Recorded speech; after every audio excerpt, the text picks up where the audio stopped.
Ya, Assalamualaikum warahmatullahi wabarakatuh. Kali ini saya akan membahas tentang haknya anak pada orang tua.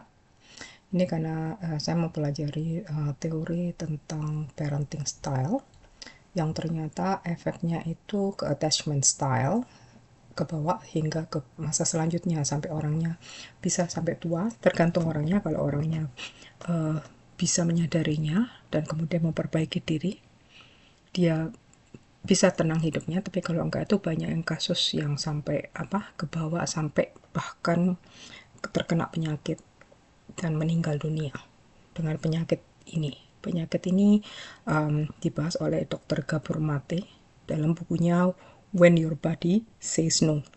Ada beberapa penyakit yang belakangan itu terjadi dan terjadinya cepat, misalnya kanker. Kanker itu nggak langsung tiba-tiba sakit, tidak, tapi ini karena proses bertahun-tahun dalam tubuh kita yang memendam rasa stres, biasanya sejak masa kecil atau ketika dia sudah dewasa kemudian menghadapi ujian hidup yang sangat berat, kemudian dipendam, akhirnya menjadi stres pada tubuh dan akhirnya menjadi penyakit seperti kanker, autoimun, ALS, MS, multiple sclerosis, melanoma.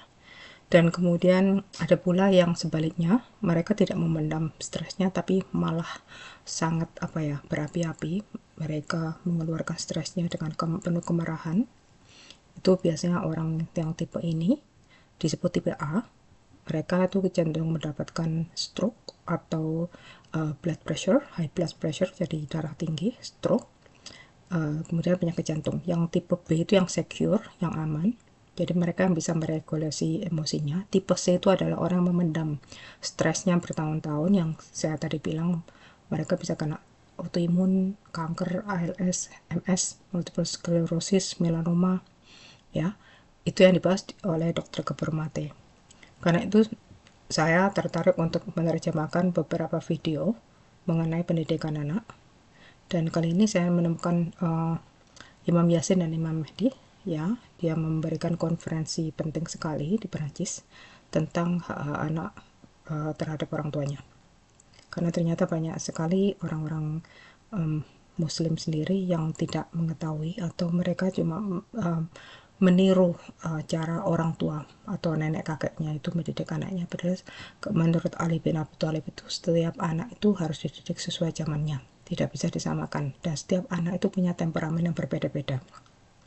Nanti pada video-video selanjutnya saya akan bahas sedikit demi sedikit agar kita bisa menjadi orang tua yang baik. Dan bagi Anda yang belum punya anak, bahkan belum menikah, itu pelajari. Karena ini akan menentukan masa depan Anda dan anak cucu Anda. Kenapa? Karena ilmu ini yang akan saya share nanti insya Allah dalam video-video selanjutnya itu bisa membuat Anda sadar siapa diri Anda dengan mengenal diri sendiri. Ada beberapa video yang sudah saya bahas, bisa dilihat di channel saya. Tapi dengan Anda memahami diri Anda sendiri, Anda juga otomatis memahami orang lain. Jadi Anda bisa menemukan pasangan yang tepat. Jangan sampai salah, karena banyak kejadian hanya karena cinta buta mereka menikah dengan pasangan yang salah. Akhirnya anak-anaknya tidak terdidik dengan baik. Dan ini kasusnya banyak sekali, terutama di orang-orang Islam sendiri banyak kejadian juga selain orang-orang agama lain. Kenapa? Karena adanya sosial media. Jadi orang yang salah bisa menikah dengan wanita yang salah atau suami yang salah. Akhirnya anaknya tidak terdidik dengan baik. Sekarang kita dengarkan apa kata Ustadz ini, oke? Alhamdulillah, c'est un sujet qu'on traite depuis des années, pour ma part depuis 2003 exactement, dans le cadre de mes études profanes. C'est le sujet de l'éducation des enfants et particulièrement le droit des enfants sur leurs parents. Jadi beliau sudah mempelajari ini adalah subjek yang sudah lama dia ingin sampaikan tuh sejak dari 2003. Ini adalah subjek tentang pendidikan anak, tapi sekarang dia membahas lebih dalam hak anak terhadap orang tuanya. Parce que souvent on parle de birrul walidain, être Karena biasanya banyak ulama yang membahas birrul walidain, bagaimana anak harus hormat pada orang tua. bon envers ses parents, c'est une obligation en islam, vous connaissez tous les textes là-dessus. Jadi kita semua sudah tahu itu kewajiban anak pada orang tuanya untuk taat, untuk menurut kalau disuruh, untuk tidak membangkang, untuk tidak melawan. Semua ada sudah banyak yang tahu itu. Ça, c'est une évidence. Mais rarement on parle de l'inverse. Tapi sekarang ini kebalikannya. Le droit de l'enfant sur ses parents. Ini haknya anak kepada orang tuanya. Dalam Islam itu seperti apa? Dibahas. Jadi ada dua sisi yang harus tahu. Kita nggak cuman hak orang tua terhadap kita, tapi hak kita terhadap orang tua. Dan hak kita pada anak dan hak anak pada kita. Donc aujourd'hui, on va parler d'éducation des enfants et aussi de droit des enfants sur leurs parents. Dans mon raisonnement, je suis parti d'un athar. Jadi sekarang kita akan bicara tentang hak anak pada orang tuanya. Beliau membawakan dalil. Une histoire qui date de l'époque de Omar ibn al-Khattab.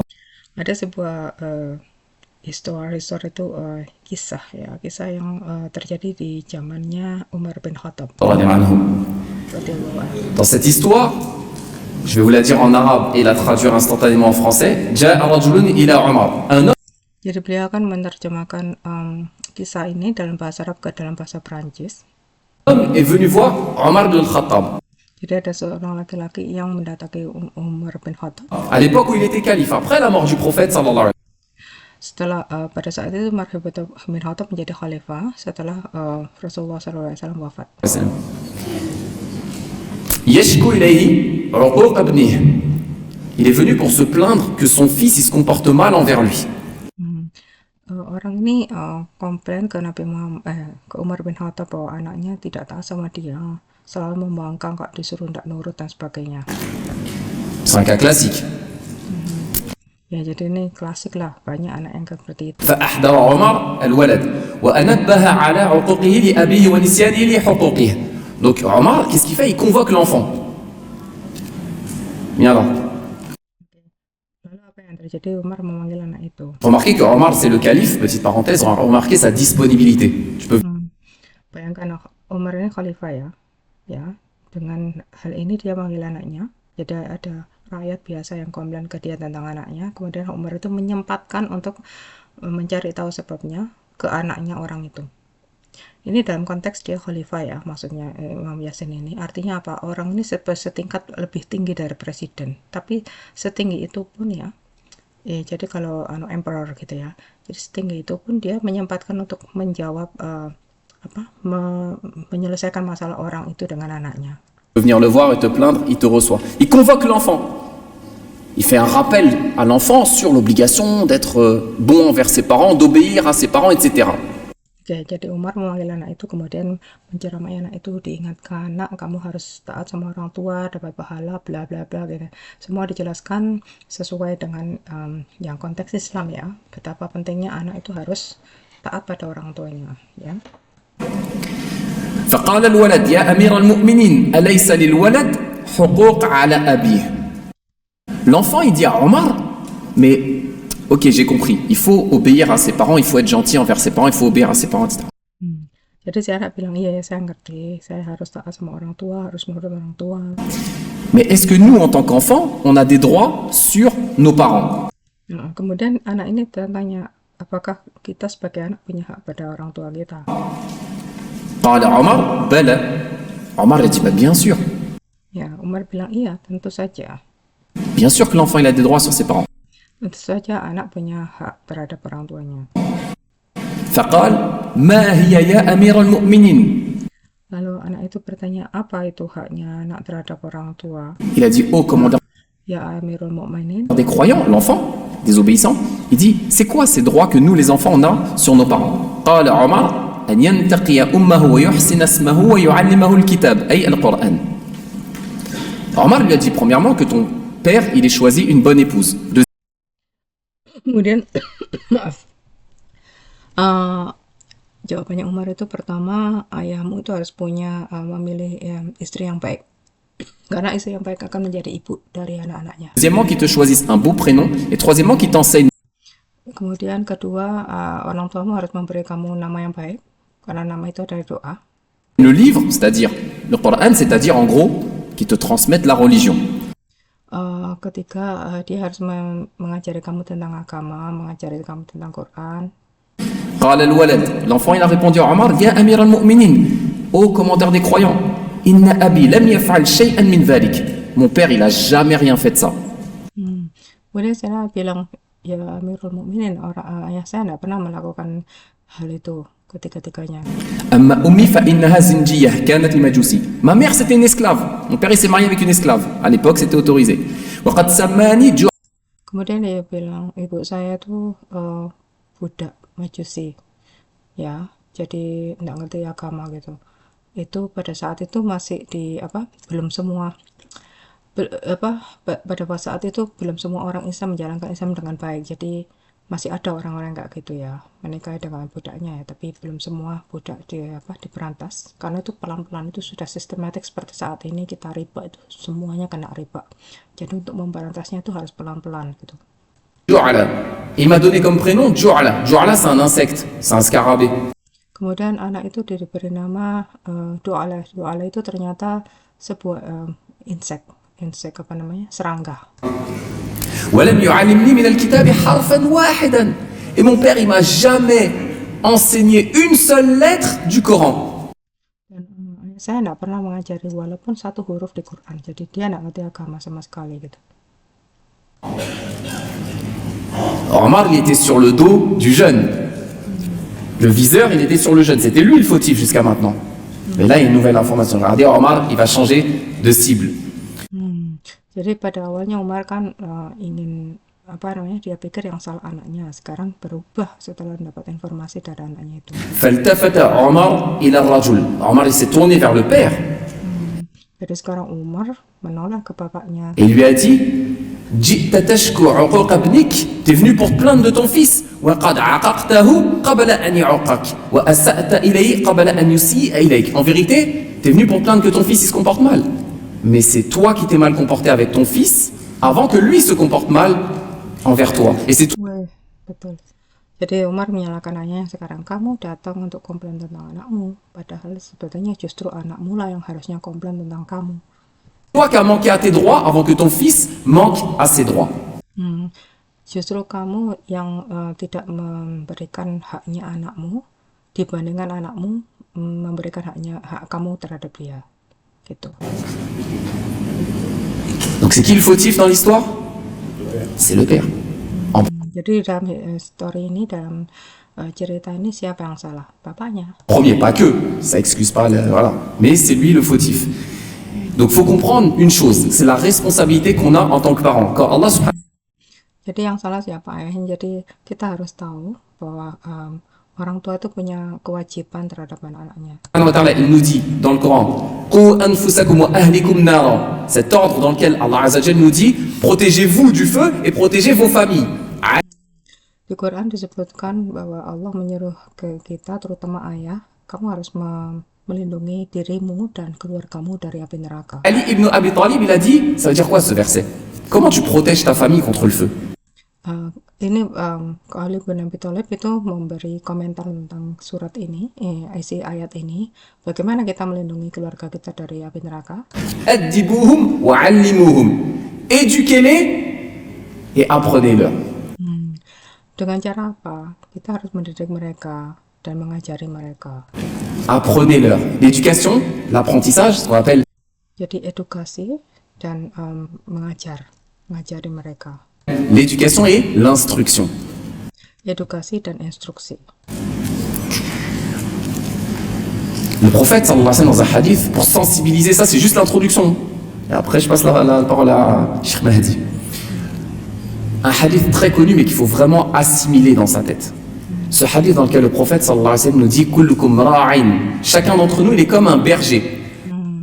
Kemudian Imam Yasin memberikan hadis lain, bahwa Rasulullah SAW mengatakan bahwa setiap di kita tuh seperti berje. Berje itu seperti yang inilah penggembala. Mas'ulun an ra'iyatih. Et il va être interrogé sur son troupeau, c'est-à-dire sur les gens qui sont sous sa responsabilité. Dan kita nih, setiap dari kita ini adalah seperti metafornya seperti pengembala. Jadi kita bertanggung jawab dan akan ditanyai pertanggungjawaban kita saat hisab tentang siapa yang ada di bawah bimbingan kita. Seperti pengembala itu ditanyai pertanggungjawaban tentang gembalaannya, hewan-hewan yang di bawah dia. فالأمير الذي على الناس راع عليهم ومسؤول عنهم. Celui qui est président de la République, ministre, maire, qui a des gens sous sa responsabilité. Le jour du jugement, il va rendre des comptes sur les gens qui sont ses administrés. Ini, jadi orang-orang yang punya jabatan tinggi, misalnya presiden, minister, ya, mayor, bupati, semua akan bertanggung jawab akan orang-orang di bawahnya. Bertanggung jawabnya berat ya di saat hisab itu. Bukan cuma dirinya dan keluarganya, tapi juga orang-orang di bawahnya, di bawah pemerintahannya. De même que le prophète sallallahu alayhi wa sallam nous dit وَالرَّجُلْ رَاعٍ عَلَى أَهْلِ بَيْتِهِ وَهُوَ مَسْئُولٌ عَنْهُمْ. De même que le père de famille, il est responsable sur sa famille et il va rendre des comptes le jour du jugement sur cette responsabilité. Jadi termasuk ayah itu bertanggung jawab pada keluarganya, istrinya dan anaknya. والمرأة, la femme, رَعِيَّةٌ عَلَى بَيْتِ بَعْلِهَا وَوَلَدِهِ وَهُوَ مَسْئُولَةٌ عَنْهُمْ. De même Jadi ayah juga bertanggung jawab pada keluarganya, termasuk istrinya dan que anaknya. la mère de famille, elle aussi, elle est Kemudian mère de famille itu ibu juga bertanggung jawab. responsable dans la maison de son mari. Et elle aussi, elle va rendre des comptes sur ses enfants. Seorang ibu bertanggung jawab pada rumah tangganya dan anak-anaknya juga. Donc ça, faut bien le comprendre. Et le jour du jugement, comment ça va se passer? Abu Huraira, il nous rapporte un hadith dans lequel le prophète sallallahu alayhi wa sallam a dit Ma min ra'in illa yus'al yawm al-qiyamati a aqama amra Allah am ada'ahu. Ini ada hadis lain dari Abu Hurairah radhiyallahu anhu, dia menyampaikan hadis ini. Chaque personne qui aura eu des responsabilités sera amenée le jour du jugement à témoigner devant Allah et Allah lui demandera Est-ce que tu as honoré cette responsabilité que tu as? Setiap orang yang akan menghadapi Allah pada saat hisab, pada saat hari kiamat nanti akan mempertanggungjawabkan apa yang dia diamanati oleh Allah. Kemudian Allah akan bertanya, apakah kamu melaksanakan tanggung jawabmu itu dengan baik gitu, Ou bien est-ce que tu l'as trahi? atau kamu tidak melaksanakan tanggung jawabmu. Et le prophète sallallahu alayhi wa sallam, pour nous montrer l'importance de cette responsabilité, nous dit Kafa bil mar'i ithman an yudayya man yaqut. Il suffit comme péché pour un homme de manquer aux droits de ceux qui sont sous sa responsabilité. Jadi seorang laki-laki itu sudah berdosa kalau dia tidak memberikan hak orang-orang yang di bawah tanggungannya. Et dans un autre hadith de Muslim, le prophète sallallahu alayhi wa sallam nous dit Kama anna li walidayka alayka haqqa, kadhalika li waladika alayka haqqa. De même que tes parents, ils ont un droit sur toi, eh bien les enfants, ils ont un droit sur leurs parents. Et je termine. Ya, sebagaimana orang tua kamu punya hak terhadap kamu, kamu juga punya hak terhadap orang tuamu. Je terminerai par cette parole d'Al-Ghazali rahimahullah qui nous dit As-sabi amana 'inda walidayhi. Nah, kemudian Imam Ghazali berkata, L'enfant, c'est une amana. Vous savez ce que c'est une amana? anak itu amanah, titipan dari Allah. C'est un dépôt qu'Allah t'a mis. Jadi anak itu titipan dari Allah Wa qalbuhu at-tahir yang diberikan pada Anda, amanah itu. jawharatun sadajatun khaliyatun min kulli naqsh wa sura. Et son cœur à l'enfant, il est vierge. Dan hatinya anak itu sebetulnya itu bersih. Il est vierge. Ce que tu vas mettre dedans, c'est ça qui va déterminer sa personnalité. Comment Subhanallah, ini benar sekali. Jadi apapun yang kamu lakukan itu mempengaruhi personality anak itu nanti. Nanti pada video lebih lanjut saya akan bawakan tentang teori ini, tentang teori parenting. Itu sangat penting sekali. Ini dari Imam Ghazali sudah mengatakan seperti itu ya. Jauh sebelum ada ilmu-ilmu psikologi tentang parenting style. tu vas l'éduquer, c'est ça qui va déterminer sa personnalité. Jadi bagaimana kamu mendidiknya akan menentukan personality dia. Subhanallah, ini benar sekali. وَمَائِلٌ إِلَى كُلِّ مَا يُمَالُ بِهِ إِلَيْهِ. Et son cœur à l'enfant, il va pencher vers ce vers quoi toi tu vas le faire pencher en tant que parent. Jadi hatinya dia akan cenderung mengikuti apa yang kamu ajarkan. Seperti apa orang tuanya. فَإِنْ عَوَّدَ الْخَيْرَ وَعَلَّمَهُ نَشَأَ عَلَيْهِ. Si tu éduques ton enfant dans le bien, ton enfant il sera bon. Kalau kamu mendidik anak kamu dengan baik dalam kebaikan, anakmu akan menjadi baik. Inch'Allah. Insya Allah. وَسَعِدَ فِي الدُّنْيَا وَالْآخِرَةِ أَبَوَاهُ. Et ses parents seront heureux dans ce bas monde et dans l'au-delà, Inch'Allah.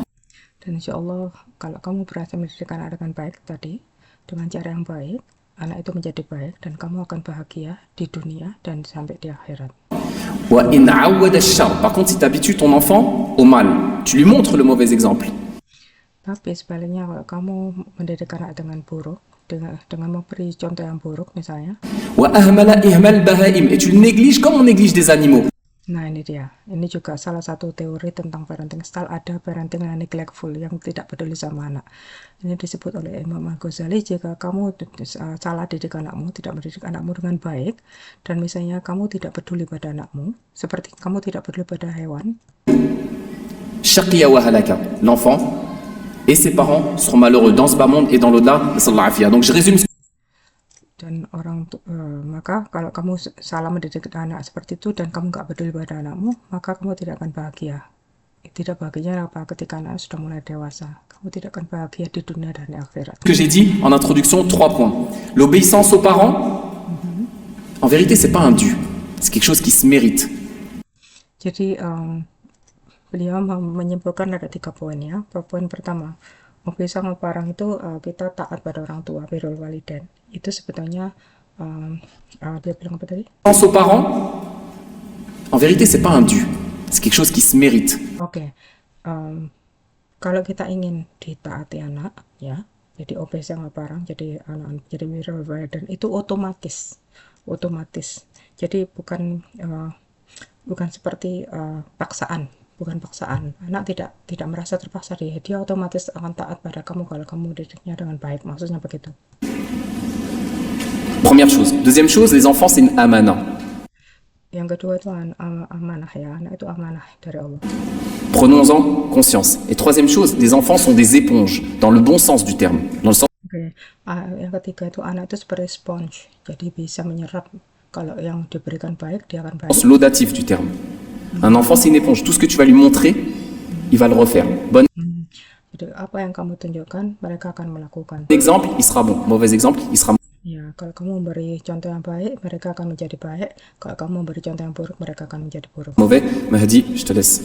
Nah, jadi ini nanti akan saya lanjutkan dengan Imam Mahdi. Sekarang itu dulu karena sudah cukup panjang. Itu dulu penyampaian dari ya, Imam Yasin dan semoga berguna. Saya akan mau saya mau mengingatkan. Jadi menurut teori psikologi modern itu ada 4 macam parenting style dan belakangan ada kelima. Parenting style yang pertama itu secure, jadi otoritatif. Jadi orang tuanya itu mengajari sambil menyuruh sambil mengajari seperti contohnya tadi. Nak, kamu sholat.